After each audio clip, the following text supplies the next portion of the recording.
Napoleon was born on the island of Corsica in the Mediterranean Sea on August 15th, 1769. Corsica is in blue above Sardinia, just west of Italy. He was a noted artillery officer in the early stages of the French Revolution. His accomplishments earned him the commander of the French Army of Italy. The French, with their large army, wanted to invade Great Britain, but their navy was not strong enough. Instead, Napoleon sent an invasion force of 35,000 to gain control of Egypt. Napoleon had wanted to sever the route between Great Britain and its crown jewel, India. While Napoleon's forces dominated the land campaign, Britain's Admiral Horatio Nelson decimated the French fleet.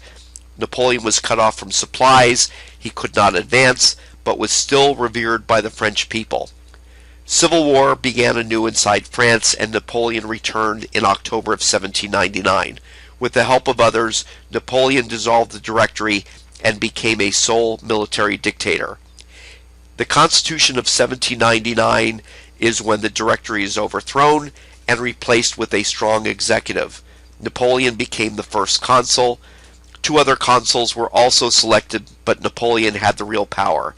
In 1802, he declared himself first consul for life, and then finally crowned himself emperor on December 2nd, 1804. His strength was the military. During Europe's last major war, the 7 Years' War from 1756 to 1763, few armies numbered 200,000 men. By contrast, the French army peaked at 1.5 million men in the mid-1790s. Altogether, almost 3 million served in the army and the navy. In contrast, Russia had 900,000 in 1812, Austria 576,000, Prussia 320,000, and Britain 300,000.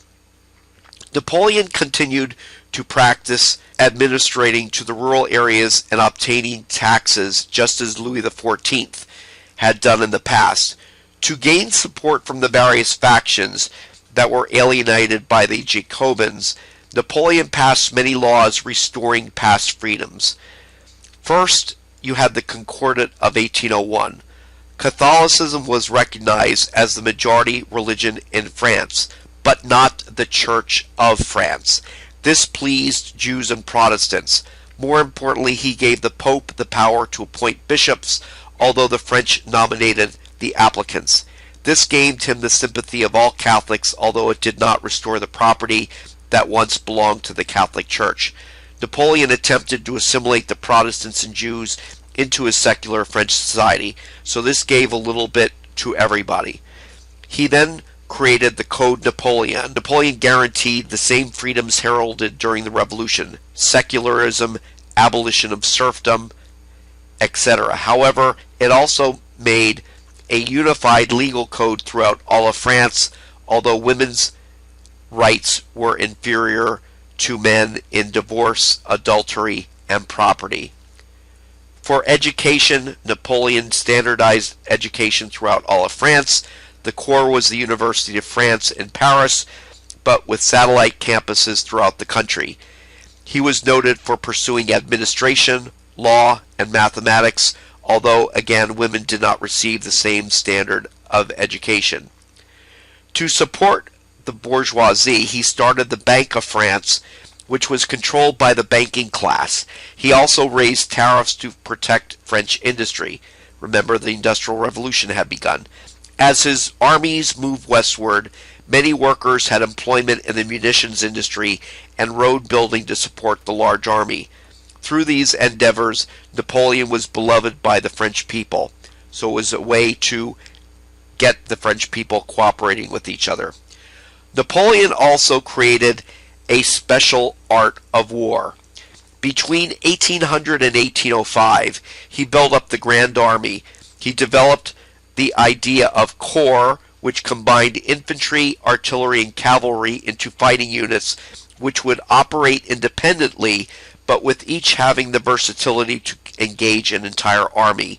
He also innovations to logistics to ensure supply of standardized equipment to his forces.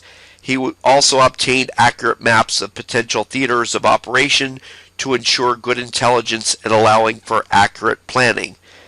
Napoleon's forces acted with speed. It was customary during the time that the two opposing armies would square off and face each other. Whichever one crumbled first would be the winner. Napoleon changed the tactics. He was the first leader to divide the army into divisions of around 15,000 men. Several divisions would face the enemy, and the others would go around and attack from the side or the flank or from behind.